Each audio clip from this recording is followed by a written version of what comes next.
भारतीय टीम भले ही सीरीज को बचाने में कामयाब रही, आखिरी मुकाबला भारतीय टीम ने जिस तरह से जीता वो काफ़ी प्रशंसा करने योग्य है। लेकिन इस जीत के बाद में भारतीय टीम पर कई ऐसे सवाल हैं जो उठना चाहिए और उठेंगे भी।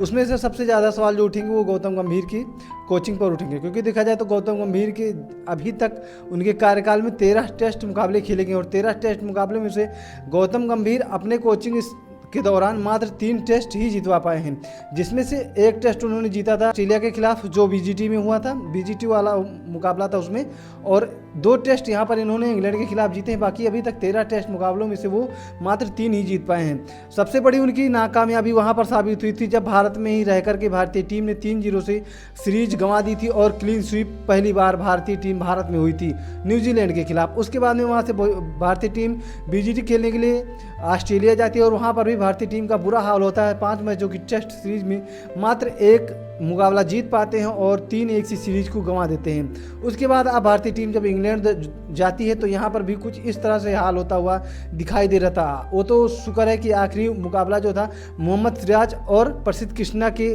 अच्छी गेंदबाजी की बदौलत भारतीय टीम वो मुकाबला जीत गई। लेकिन इस जीत के बाद ये छुप नहीं सकता कि जो गौतम गंभीर की कोचिंग है या फिर कई और सारी जो कमियां हैं वो छुप नहीं सकती हैं, जिसमें से अगर हम बात करें तो एक तो जैसे मैंने आप सभी को अभी बताया कि उनके कोचिंग में 13 मुकाबले हुए जिसमें से मात्र 3 मुकाबला वो जीते हैं। उसके बाद से अभी देखा जाए तो जब IPL शुरू हुआ था उससे पहले भारतीय जो BCCI है इसने कई सारे स्टाफ को बदल दिया था, जिसमें दिलीप भी थी और उसके अलावा जो भारतीय बल्लेबाज कोच अभिषेक नायर थे उनको भी हटा दिया गया था। जबकि जो गौतम गंभीर के जो नज़दीकी थे, जिसमें आप गेंदबाज कोच की बात कर लें या फिर 1-2 लोग और थे, उनको टच भी नहीं किया गया और ना ही आज तक उनके ऊपर कोई भी इल्ज़ाम लाया गया।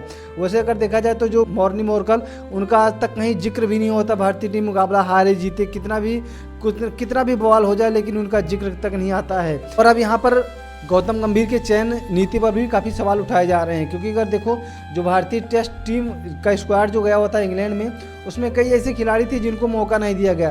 वहीं देखो अगर आप तीसरे मुकाबले की बात करोगे जिसमें अंशुल कंबोज को डेब्यू कराया गया, वहीं कुलदीप यादव जो भारतीय टीम के मुख्य स्पिनर में आते हैं उनको बाहर बैठाया गया।